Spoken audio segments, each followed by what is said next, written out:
Israel UN കരിം പട്ടികയിൽ ചരിത്രത്തിൽ ആദ്യമായി ലൈംഗിക കുറ്റകൃത്യങ്ങളും തടവിൽ കിടക്കുന്ന സ്ത്രീകളെ നഗ്നരാക്കി വിവസ്ത്രരാക്കി അവരോട് ദ്രോഹം ചെയ്യുന്നത് അടക്കമുള്ള കാര്യങ്ങൾ എടുത്തുകാട്ടി യുണൈറ്റഡ് നേഷൻസിന്റെ കരിം പട്ടികയിൽ ഇസ്രായേൽ.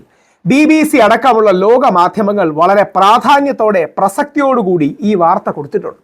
ആദ്യം നമ്മുടെ കേരളത്തിലെ കുറച്ചെങ്കിലും റൈറ്റ് ലീനിങ് എന്ന് വിളിക്കപ്പെടുന്ന ചാനലായ ന്യൂസ് 18 വളരെ നന്നായി ഇത് കവർ ചെയ്തിട്ടുണ്ട്. ആ വാർത്തയും കൂടി നമുക്കൊന്ന് കാണാം. ചരിത്രത്തിൽ ആദ്യമായിട്ട് ഇസ്രായേൽ എന്ന രാജ്യം അതിന്റെ ഏറ്റവും നാണം കെട്ട അവസ്ഥയിലേക്ക് വീണിരിക്കുകയാണ്. അന്താരാഷ്ട്ര തലത്തിൽ ഇസ്രായേലിന് ചരിത്രത്തിലെ ഏറ്റവും വലിയൊരു തിരിച്ചടി കിട്ടിയിരിക്കുകയാണ്.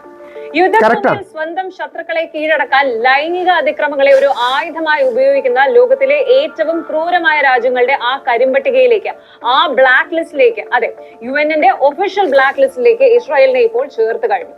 ഇസ്രായേലിന്റെ തടവറകളിൽ ഫലസ്തീൻ സ്ത്രീകൾക്കും കുട്ടികൾക്കും നേരെ നടന്ന നരകയാതനകൾ വെറും ഒരു ആരോപണമല്ല, 100% സത്യമാണ് എന്ന് UN അടിവരയിടുന്നു.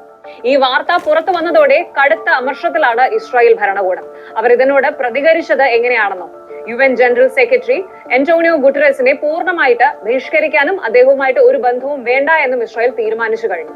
എന്താണ് യഥാർത്ഥത്തിൽ ഇസ്രായേൽ ജയിലുകളിലും ഗാസയിലും നടക്കുന്നത്? അവിടെ നിന്നും രക്ഷപ്പെട്ട ദക്ഷിണ കൊറിയൻ ആക്ടിവിസ്റ്റുകൾ ലോകത്തോട് വിളിച്ചു പറഞ്ഞ ആ ഞെട്ടിക്കുന്ന സത്യങ്ങൾ എന്തൊക്കെയാണ്? എന്തുകൊണ്ടാണ് UN ഇങ്ങനെ ഒരു കടുത്ത തീരുമാനത്തിലേക്ക് എത്തിയത്? നമുക്ക് ഡീറ്റെയിൽ ആയിട്ട് നോക്കാം. ഐക്യരാഷ്ട്രസഭയുടെ സുരക്ഷാ കൗൺസിലിൽ സമർപ്പിക്കാൻ വാർഷിക റിപ്പോർട്ടിലാണ് ഇസ്രായേലിനെ ഈ ഒരു ബ്ലാക്ക് ലിസ്റ്റിൽ ഉൾപ്പെടുത്തിയിരിക്കുന്നത്. കഴിഞ്ഞ വർഷങ്ങളിലെ ഗാസ യുദ്ധത്തിനിടയിലും ഇസ്രായേലിന്റെ ഡിറ്റൻഷൻ സെന്ററുകളിലും പലസ്തീൻ തടവുകാർക്ക് നേരെ ക്രൂരമായ ലൈംഗിക അതിക്രമങ്ങളും പീഡനങ്ങളും നടന്നു എന്നതിന് വ്യക്തമായ തെളിവുകൾ ലഭിച്ചതിന്റെ അടിസ്ഥാനത്തിലാണ് UN-ന്റെ ഈ ഒരു നടപടി വരുന്നത്. പ്രത്യേകിച്ച് ഇസ്രായേൽ പ്രിസൺ സർവീസിന് IPS-ന് നേരെയാണ് UN വിരൽ ചൂണ്ടുന്നത്.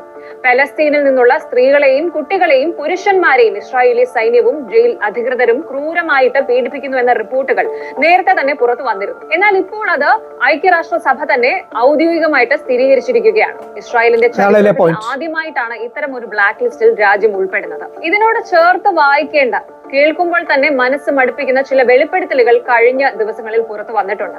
പലസ്തീനിലെ മനുഷ്യാവകാശ പ്രവർത്തനങ്ങൾക്ക് പോയ ചില സൗത്ത് കൊറിയൻ ആക്ടിവിസ്റ്റുകളെ ഇസ്രായേൽ സൈന്യം തടവിലാക്കിയിരുന്നു. ജയിൽ മോചിതരായ ശേഷം അവർ മാധ്യമങ്ങളോട് പറഞ്ഞ കാര്യങ്ങൾ തികച്ചും ഞെട്ടിക്കുന്നതാണ്. ഇസ്രായേലി തടവറകളിൽ പലസ്തീൻ സ്ത്രീകൾ നേരിടുന്ന നരകയാതനകൾ അവർ നേരിട്ട് കണ്ട കാര്യങ്ങൾ വിവരിച്ചു. വിവസ്ത്രരാക്കി നിർത്തുക, ക്രൂരമായിട്ട് മർദ്ദിക്കുക, നിരന്തരമായിട്ട് ലൈംഗികമായി അധിക്ഷേപിക്കുക തുടങ്ങിയ അതിക്രമങ്ങളാണ് ഇസ്രായേൽ അധികൃതർ ചെയ്യുന്നത്. ഇത് കേവലം വ്യക്തിപരമായ കുറ്റകൃത്യങ്ങളല്ല, മറിച്ച് പലസ്തീൻ ജനതയുടെ ആത്മവീര്യം തകർക്കാൻ ഇസ്രായേൽ ബോധപൂർവം ഉപയോഗിക്കുന്ന ഒരു പോരാട്ട ആയുധമാണ് എന്നാണ് ഈ ആക്ടിവിസ്റ്റുകൾ ലോകത്തോട് വിളിച്ചു പറയുന്നത്. ഈ ബ്ലാക്ക് ലിസ്റ്റ് വാർത്ത പുറത്തു വന്നതോടെ ഇസ്രായേൽ പ്രധാനമന്ത്രി ബെന്യാമിൻ നെതന്യാഹുവും മറ്റു ഉന്നത ഉദ്യോഗസ്ഥരും കടുത്ത രോഷത്തിലാണ്. ഇതിന്റെ പ്രതികരണം എന്നോണം UN ചീഫ് അന്റോണിയോ ഗുട്ടറസിനെ ഇസ്രായേൽ പൂർണ്ണമായും ഫ്രീസ് ഔട്ട് ചെയ്തിരിക്കുകയാണ്. അതായത് അദ്ദേഹവുമായിട്ട് യാതൊരുവിധ നയതന്ത്ര ചർച്ചകൾക്കും ഇനി തങ്ങളില്ല എന്നാണ് ഇസ്രായേൽ പ്രഖ്യാപിച്ചിരിക്കുന്നത്. UN-ലെ ഇസ്രായേലിന്റെ അംബാസിഡറായ ഡാനി ഡാനോൺ സോഷ്യൽ മീഡിയ പ്ലാറ്റ്ഫോമായ എക്സിൽ പങ്കുവച്ച ഒരു വീഡിയോയിലൂടെയാണ് ഇതിനെതിരെ ആഞ്ഞടിച്ചത്. അന്റോണിയോ ഗുട്ടറസ് എന്ന ഈ ജനറൽ സെക്രട്ടറിയുമായി ഞങ്ങളുടെ എല്ലാ ബന്ധങ്ങളും അവസാനിച്ചു. We are done with this secretary general എന്നാണ് ഡാനി ഡനോൺ പരസ്യമായിട്ട് പ്രഖ്യാപിച്ചിരിക്കുന്നത്. UN-ന്റെ ഈ തീരുമാനം തികച്ചും രാഷ്ട്രീയ പ്രേരിതവും വസ്തുതകളുമായോ യഥാർത്ഥ സാഹചര്യങ്ങളുമായിട്ടോ യാതൊരു ബന്ധവും ഇല്ലാത്തത് ആണ് എന്നാണ് ഇസ്രായേലിന്റെ വാദം. തങ്ങളെപ്പോലൊരു രാജ്യത്തെ ലൈംഗിക അതിക്രമങ്ങളുടെ പേരിൽ ബ്ലാക്ക് ലിസ്റ്റ് ചെയ്തത് തികച്ചും അപകീർത്തിപരവും അതിരുകടന്നതുമായിട്ടുള്ള നീക്കവുമാണ് എന്നും അദ്ദേഹം ആവർത്തിച്ചു. ഇസ്രായേലി വിദേശകാര്യ മന്ത്രാലയം പറയുന്നത് ഈ റിപ്പോർട്ട് തികച്ചും പക്ഷപാതപരമാണ് എന്നാണ്. ഹമാസ് ചെയ്ത ക്രൂരതകൾ UN കാണുന്നില്ല എന്നും ഇസ്രായേലിനെ മനഃപൂർവ്വം ആഗോളതലത്തിൽ ഒറ്റപ്പെടുത്താൻ ശ്രമിക്കുകയാണ് എന്നുമാണ് അവരുടെ വാദം. ഇതിന്റെ പ്രശ്നം എന്ന് പറഞ്ഞാൽ ഹമാസ് ചെയ്തത് തെറ്റ് തന്നെയാണ്, സംശയമൊന്നുമില്ല. 1200 1300ഓളം ആൾക്കാരെ കൊന്നതും അവരിൽ ചില പെൺകുട്ടികളോട് അതിക്രമം കാണിച്ചത് തെറ്റ് തന്നെയാണ്. പക്ഷെ ഒരു രാജ്യം എന്ന നിലയിൽ ഇസ്രായേൽ അത് ചെയ്യുമ്പോൾ ഇസ്രായേലും ചെയ്യുന്നത് തെറ്റ് തന്നെയാണ്. നമ്മൾ ഇന്ത്യക്കാർക്ക് ഇസ്രായേലും പാലസ്തീനും തമ്മിൽ എങ്ങനെയെങ്കിലും ഒരു സമാധാനം ഉണ്ടാകണമെന്ന് ആഗ്രഹിക്കുന്നതാണ്. എങ്ങനെയെങ്കിലും ഈ വെസ്റ്റ് ഏഷ്യ, മിഡിൽ ഈസ്റ്റ് എന്നൊക്കെ വിളിക്കപ്പെടുന്ന പ്രദേശങ്ങളിൽ സമാധാനം ഉണ്ടായാലേ ലോകത്ത് സമാധാനം ഉണ്ടാകും. അപ്പോൾ അതുകൊണ്ട് അവിടെ സമാധാനം വേണമെന്ന് ഇമ്പോർട്ടൻ്റ് ആണ്. ഹമാസ് എന്ന് പറയുന്ന ഒരു നോൺ സ്റ്റേറ്റ് ആക്ടർ ചെയ്ത അതേ ക്രൂരത വ്യത്യസ്ത രീതിയിൽ ഇസ്രായേൽ എന്ന ഗവൺമെൻറ് ചെയ്യുമ്പോൾ തെറ്റാണെന്ന് പറയാൻ നമുക്ക് കഴിയണം. ഇന്ത്യ പലപ്പോഴും അതാണ്, ഒരു മധ്യവർത്തി നിലപാടാണ് എടുക്കുന്നത്, ഒരു ബാലൻസ്ഡ് നിലപാടാണ് എടുക്കുന്നത്. ആ നിലപാട് തന്നെ വേണം. BBC അടക്കമുള്ള അന്താരാഷ്ട്ര മാധ്യമങ്ങൾ വളരെ സീരിയസ് ആയി തന്നെ ഇത് കൊടുത്തിട്ടുണ്ട്. Israel puts UN sexual violence in warzone black list for the first time.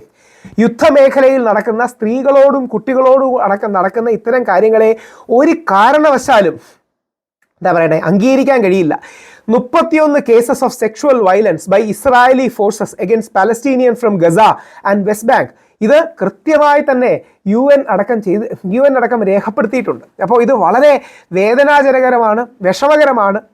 ഈ കോൺഫ്ലിക്റ്റ് റിലേറ്റഡ് സെക്ഷുവൽ വയലൻസ് അതൊരു റിയാലിറ്റിയാണ്. അപ്പോൾ ഇത്തരം കാര്യങ്ങളെ അതിശക്തമായ രീതിയിൽ ലോകം തള്ളിപ്പറയണം. ഇസ്രായേലിലും സമാധാനം വേണം, പാലസ്തീനിലും സമാധാനം വേണം.